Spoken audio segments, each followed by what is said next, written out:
네, 좋은 자리에 초대해 주셔서 감사합니다. 오늘 사실 포스트 코로나 시대에 저희가 공간이 어떻게 될지 자신 있게 말하는 사람들은 다 사기꾼이라고 할 수 있죠. 어떻게 될지 모릅니다. 근데 다만 그냥 잠깐 추측을 해보는 시간을 갖도록 하겠습니다. 저는 포스트 코로나가 되고 나면은 가장 큰 영향을 받는 분야 중에 하나는 종교일 거라고 생각을 합니다. 왜냐하면은 종교는 아무래도 눈에 보이지 않는 것을 믿는 것이고, 그러다 보면 눈에 보이는 공간을 통해서 많은 권력 체계라든지 공동체를 형성하는 데 많은 도움을 받아왔기 때문에 그런 공간 구조가 바뀌게 되면 큰 영향을 받을 거라고 생각을 합니다.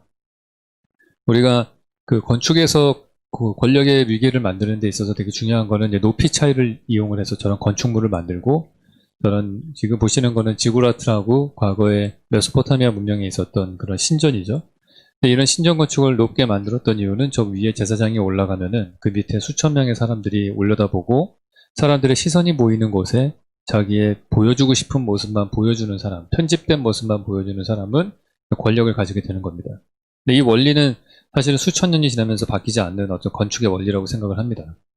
현대에 와서는 미디어에 노출이 많이 되는 사람이 가장 시선을 많이 받는 거죠. 그래서 그 사람들이 권력을 많이 갖게 되고요.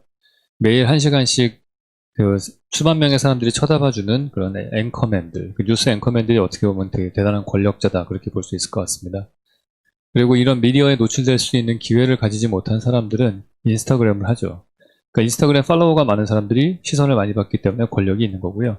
일반인들은 자기 셀카 찍어서 많이 올리고 서로 품앗이를 통해서 계속해서 그 사람들에게 자기의 모습을 보여주려고 하고, 그런 걸 통해서 어떻게 보면 권력을 만들어내는 거죠. 서로 좋아요 클릭해주는 건 사실 권력을 만들어주는 품앗이 하는 겁니다. 그리고 우리 건축으로 다시 돌아가서 보시면은 이런 건축물에서 공간 구조는 항상 이렇게 의자들을 하나로 배치를 해놓고 한 방향을 바라보게 합니다. 그래서 같은 시간에 같은 장소에 사람들을 모아놓고 한 방향을 바라보게 만든 다음에 그 자리에 서 있는 사람들은 권력을 가지게 되는 거죠. 그래서 우리가 교회에 가서 보시면은 장의자가 놓여져 있습니다. 긴 의자는 좌우 복도에 붙어있는 쪽 사람들은 쉽게 나갈 수 있지만, 가운데 앉아있는 8명 정도의 사람들은 꼼짝 못하고 끝날 때까지 앉아 있어야 되는 거죠. 그 앞을 가서 계속 바라봐야 되는 거고, 그런 걸 통해서 사실은 어떻게 보면은 설교자의 권위가 더 올라가고 하는 거라고 볼 수 있습니다. 그래서 신천지의 예배의 모습을 보시면은 아예 복도가 아예 없습니다. 그러니까 신흥 종교일수록 사실은 더 중앙 집권적인 그 어떤 권력 체계를 만들기 위해서 움직이지 못하게 만들고, 보시는 것처럼 옷도 똑같이 입혀놨죠. 그래서 하얀색 옷 입고 윗도리에 까만색 하의를 입어가지고 나는 전체의 일부인 것처럼 느껴지게 만드는 전체주의적인 공간을 만듭니다. 움직이지도 못하게 하고 자유를 속박하면서, 마치 남자분들 군대 갔다 오신 분은 아실 거예요. 훈련병 시절에 똑같은 옷 입고 다 똑같이 머리 잘라놓고 번호로 불리던 시절 있죠. 약간 그런 분위기랑 비슷한 공간 세팅을 해놓는 거라고 볼 수 있을 것 같습니다. 그래서 이런 걸 통해서 이제 예를 들어서 이렇게 모이지 못하는 종교들도 있습니다. 이슬람 같은 종교들은 사실은 유목민족들의 종교이기 때문에 같은 장소에 모이기가 되게 어렵죠. 같은 장소에 모이기 어려운 종교들은 공간으로 제약을 줄 수가 없으니까 시간적 제약을 줍니다. 그래서 하루에 5번씩 시간을 정해놓고 기도하게 하고, 그 기도할 때 보면 항상 메카를 향해서 기도하게 하죠. 그러면 심리적으로, 그러니까 우리 머릿속에서는 그 메카를 향해서 모든 이슬람 교도들이 기도하는 모습이 상상이 될 거고, 그럼 메카가 이제 권력이 중심지가 되는 거죠. 그런 식으로 사실은 종교와 공간은 밀접한 관련이 있습니다. 근데 전염병이 돌아서 사람들이 모이지 못하게 되면은 사실 심각한 문제는 그런 공간을 이용을 해서 권력 체계를 만드는 것들이 와해가 되고 기존의 체제들이 좀 교체될 가능성이 많습니다. 그래서 대표적인 역사적인 사례를 찾는다면은 우리가 14세기 이럴 때 흑사병이 전 유럽에 돌았을 때 교회에 모일 수가 없었기 때문에 어떻게 보면 1000년 넘게 유지가 됐던 교회라고 하는 중세 시대가 엄청나게 유지가 됐었는데 그게 깨졌죠.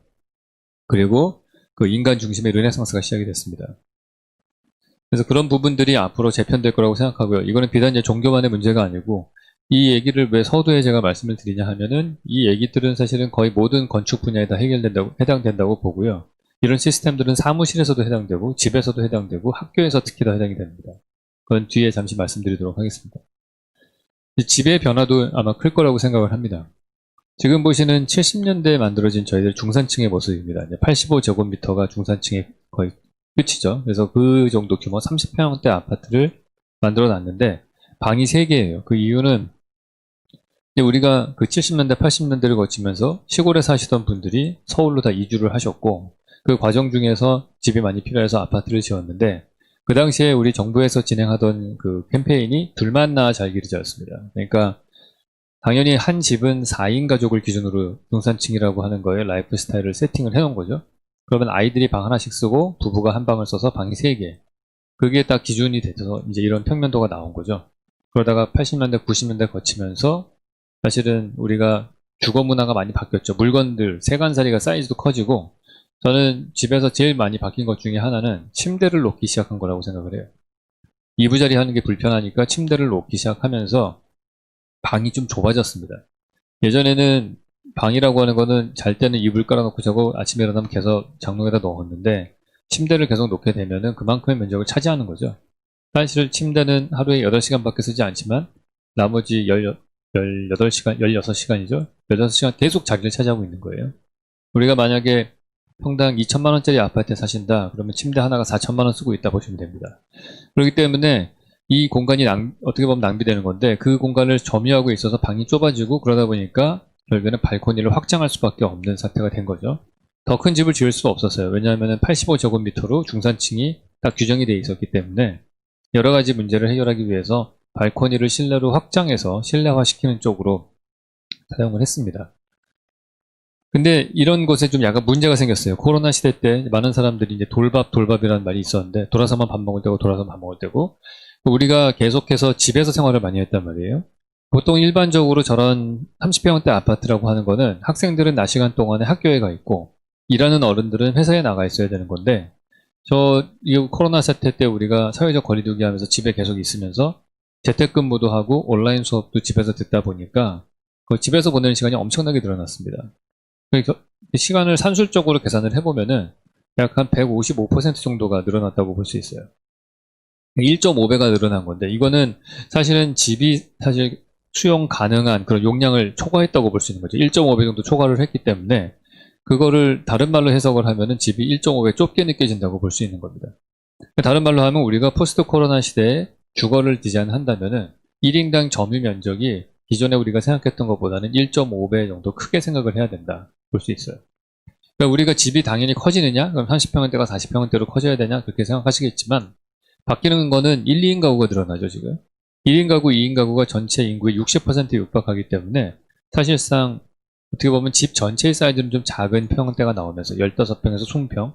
그런데 1인당 점유하는 면적은 더 커지는 그러한 평형대 개발이 필요할 거라고 생각을 합니다.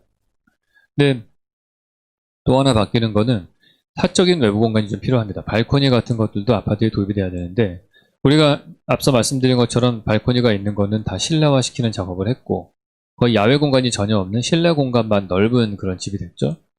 근데 사회적 거리두기를 하다 보면 밖에 나가지 못하는데, 우리가 아시다시피 왜 그러냐면은 밖에 나가면은 우리가 자연을 만날 수 있는 모든 공간들은 다 퍼블릭 스페이스입니다. 그러니까 공적인 공간밖에 안 남아 있습니다. 그래서 우리가 쉽게 말해서 속옷바람으로 나가서 하늘을 볼 수 있는 공간은 전무하다라고 볼 수 있어요. 그러니까 마당도 없고 발코니도 없는 그런 주택에 살고 있기 때문에, 주거에 살고 있어서. 그래서 우리가 만약에 다음 시대를 위해서 필요한 아파트를 재정립을 한다면은 발코니를 좀 꼭 들어갈 수 있게끔 만드는 게 필요할 거라고 생각을 하고요. 그 다음에 단순하게 과거에 우리가 가지고 있었던 그런 발코니가 아니고 좀 넓어야 된다고 생각을 합니다. 예전에 발코니는 1.5m로 저희들이 규정을 해놓고 있는데, 그러다 보니까 좁고 긴 발코니밖에 안 나오게 되고, 그러면 당연히 빨래 넣는 거 외에는 별로 할 일이 없어요. 그러니까 폭이 한 2.5m 정도는 돼야지 우리가 테이블을 놓고 마주보고 앉을 수 있는 공간 구조가 나옵니다. 그 정도는 돼야 될 것 같고요. 나무도 심을 수 있으면 더 좋을 것 같습니다. 근데 나무가 그냥 발코니에 큰 화분을 놓는 나무가 아니고, 가능하다면은 발코니 밑으로 토심을 만들어서 거기다 나무를 심고 마치 땅을 보는 것 같은, 마당을 보는 것 같은 착각을 드는 그런 아파트를 상상해 볼 수 있을 것 같아요. 물론 적어도 2개 층 정도는 띄어서 하늘이 더 많이 보이고 비도 좀 들이칠 수 있는 그런 공간이 돼야겠죠. 실제로 그런 건물들은 지어지고 있습니다. 해외에서 싱가포르나 밀라노 같은 경우에 이렇게 만들어져서 지어지고 있고요. 오른쪽 같은 경우는 너무 성공적이어서 얼마 전에 중국에서 흉내를 내서 했다가 모기가 많아서 큰일 났다는 얘기는 제가 들었는데, 그거는 충분히 저희가 컨트롤할 수 있을 거라고 생각을 합니다.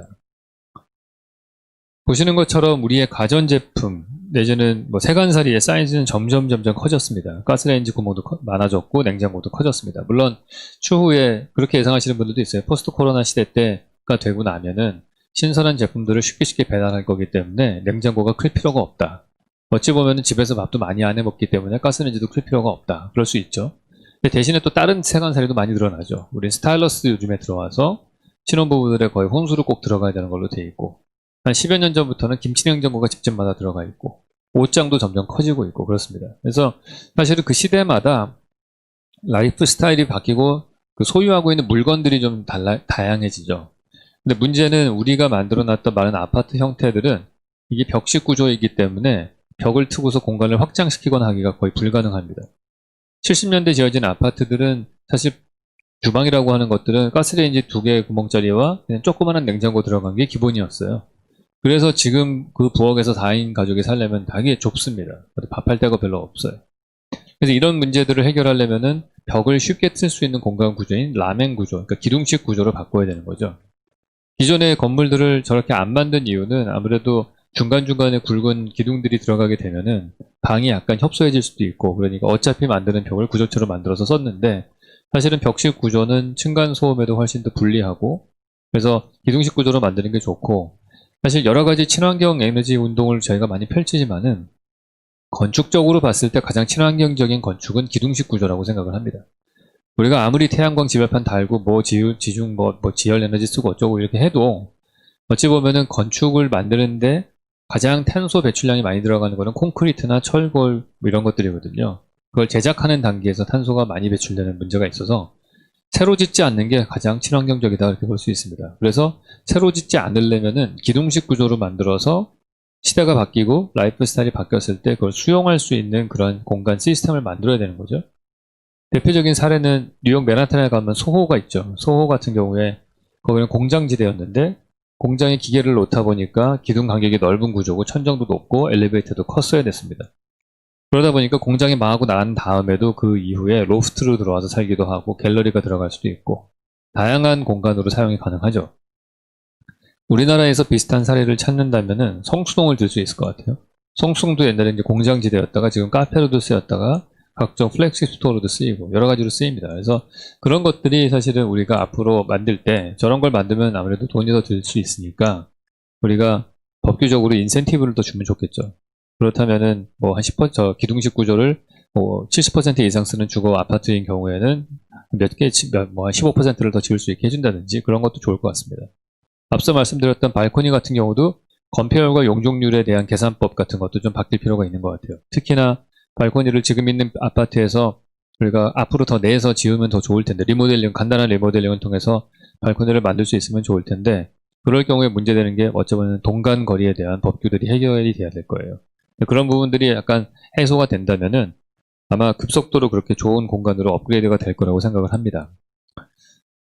회사를 한번 살펴보시면은 과거에 우리가 일터라고 하는 것들은 이런 모습이었습니다. 우리가 산업화가 되기 전에 일터는 같이 뭐 동네 주민들이 사실은 동료였죠. 이웃이 직장 동료고 직장은 평생 직장이었어요.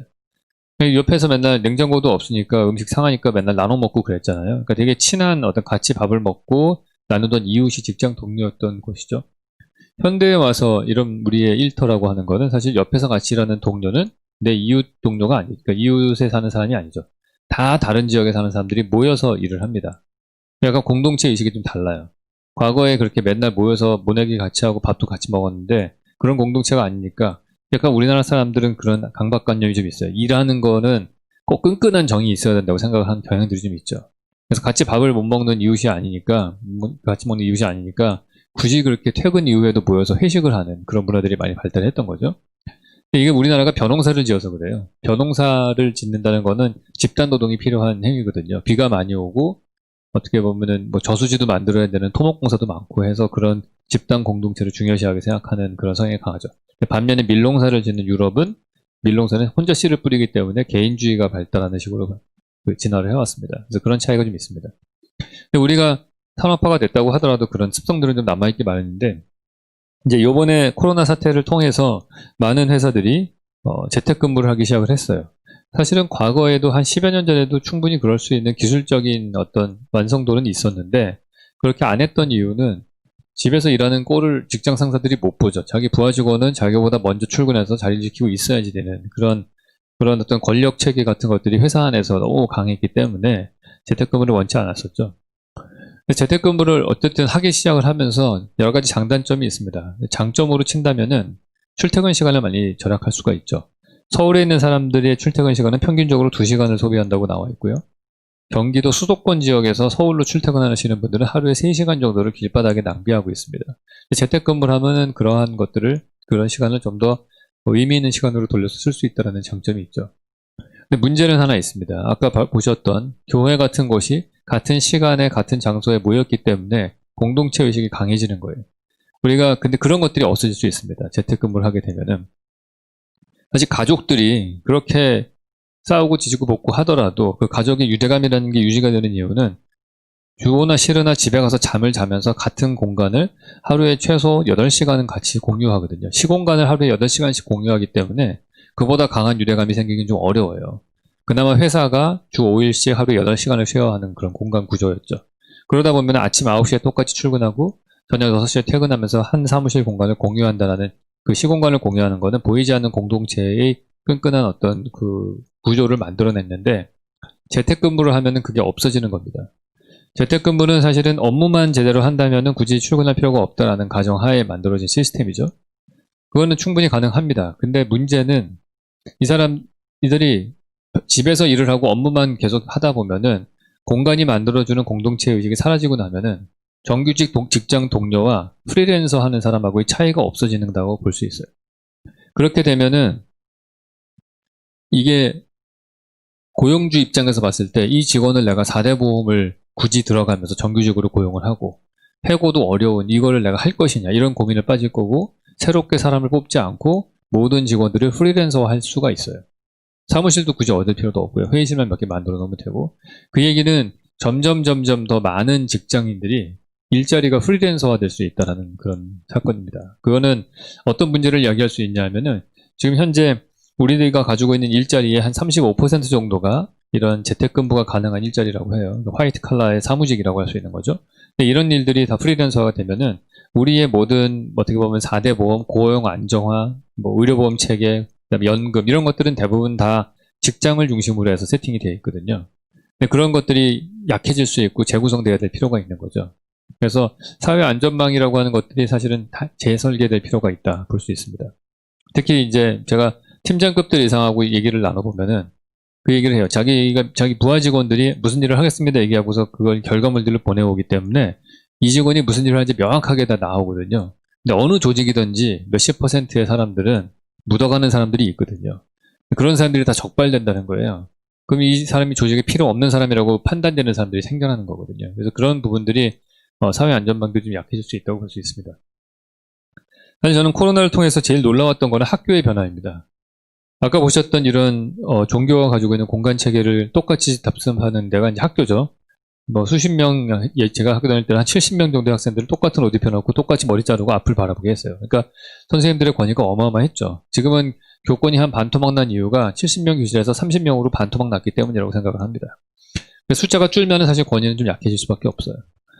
그래서 우리가 이런 학교였는데 이런 식으로 우리가 아직까지도 근대화 이 완성된 이후에도 아직까지도 대규모로 모이는 건 딱 세 집단밖에 없어요. 군대와 학교와 그다음에 회사 이 세 가지인데 학교는 사실은 조직이 크기 때문에 위험합니다. 전염병에 노출될 가능성이 좀 많은 거예요.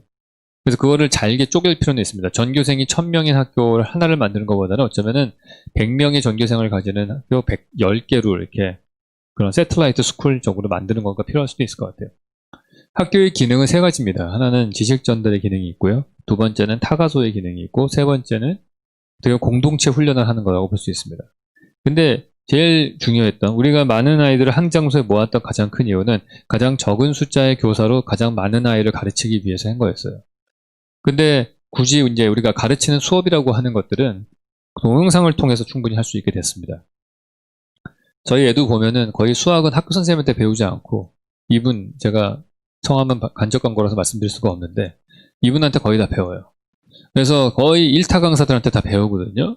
그러니까 같은 내용을 계속 선생님들이 반복해서 가르칠 필요가 없고요. 가장 잘 가르치는 사람이 그냥 가르치는 동영상 보면 되는 겁니다. 그리고 우리가 좀 더 앞서 나가서 생각을 한다면은 아리조나 대학처럼 인공지능과 적합하게 이렇게 매칭을 시켜서 이 아이가 재능이 있고 관심 있어 하는 동영상들을 또 제공해 줄 수도 있겠죠. 추천해 줄 수도 있고. 아리조나 대학은 학기 초에 평가를 해가지고 학업 능력이 떨어지는 친구들을 인공지능이 다르게 관리를 하기 시작을 해요. 학기 말 때 A 플러스 받는 학생으로 바뀝니다. 만약에 내가 만약에 생물을 좋아하는 친구고 잘한다. 그러면 중3짜리 학생이 고등학교 3학년 때까지를 미리 다 끝낼 수도 있을 거예요. 내가 못하는 통계 같은 것들은 좀 천천히 진도 나가도 되고, 그렇게 되면은 사실은 1000명의 학생이 1000명의 커리큘럼을 가지는 세상이 될 수 있는 거죠. 지금 보시는 것처럼 학교에 그렇게 굳이 올 필요가 없어지면 학교가 빈 교실들이 많이 생겨날 거고, 그러면 이 빈 교실들을 부숴서 테라스를 만든다면은 우리 아이들이 쉬는 시간 동안에 자연에 나갈 수 있는 그러한 좋은 공간 구조가 나오겠죠. 학교, 집, 회사는 항상 강력한 어떤 결속력을 가지는 삼각구도였는데 회사와 집은 약간 느슨해졌어요. 모바일 테크놀로지와 더불어서 학교가 끝까지 발목을 잡았었거든요. 근데 학교가 이제 온라인 수업을 하기 시작하면서 많이 바뀌었습니다. 그래서 흩어진 새틀라이트 스쿨이 될 수도 있고요. 이렇게 되면 나흘 정도는 도시에서 보내고 3일 정도는 시골에서 보내는 것도 상상해 볼 수 있습니다.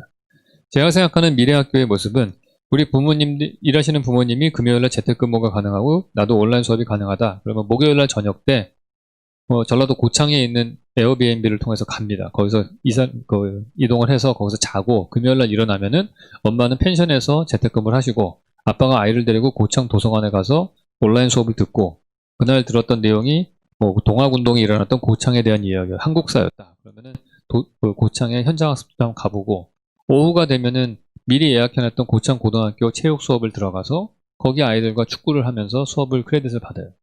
그리고 우리 동생은 축구가 싫다. 그래서 혼자 등산하고 동영상 찍은 다음에 올려서 체육 수업을 크레딧 받을 수 있죠. 축구를 같이 했던 친구들하고 친해지니까 전화번호 교환하고 한 달 뒤에 서울에 올라와서 같이 수업을 듣자고 얘기를 합니다. 그러면은 학교 동문에 대한 개념이 바뀔 수가 있어요. 자기가 사는 지역에 대해서만 묶여있는 것이 아니고 어느 지역의 사람들하고 누구하고도 같이 친구가 될 수 있는 그런 학교도 될 수 있는 거고요. 앞서 말씀드린 대로 1000명의 학생이 1000개의 다른 커리큘럼으로 만들어질 수 있기 때문에 이런 경우에는 똑같은 커리큘럼에서 전교 1등부터 꼴등까지를 만드는 그러한 줄 세우기식의 학교, 전교 1등이 없는 학교가 만들어질 수 있습니다. 지방 균형 발전적인 측면에서 보더라도 보시는 것처럼 과거에는 주민등록 등록지를 어디다 두느냐가 제일 중요했었거든요. 그러니까 억지로 일자리도 옮겨야 되고 공사도 옮기고 막 이랬었는데 이제는 우리가 어디에 등록을 하고 있느냐보다는 어디서 잠을 자느냐가 제일 중요한 거예요. 그러면은 어떤 도시든지 간에 그 자기들의 라이프 스타일을 독특하게 매력적으로 만들어서 더 많은 사람들이 자기 도시에 와서 시간을 보낼 수 있게 하는 쪽으로 한다면은 다른 스타일의 균형 발전도 얻을 수 있을 것 같습니다. 공원이 사실은 이 시대의 가장 중요한 요소라고 생각을 합니다. 왜냐하면은 언택트 소비가 늘어나게 되면은 사람들은 대부분의 시간들 이제 SNS나 이런 데서 사이버 공간에서 많이 보내게 되죠. 그러면은 그렇게 SNS상에서 시간을 보낼 때에는 문제가 뭐냐면은 끼리끼리만 모인다는 문제가 있어요. 끼리끼리만 소통을 하는 에코 체인버 효과라는 게 생기죠.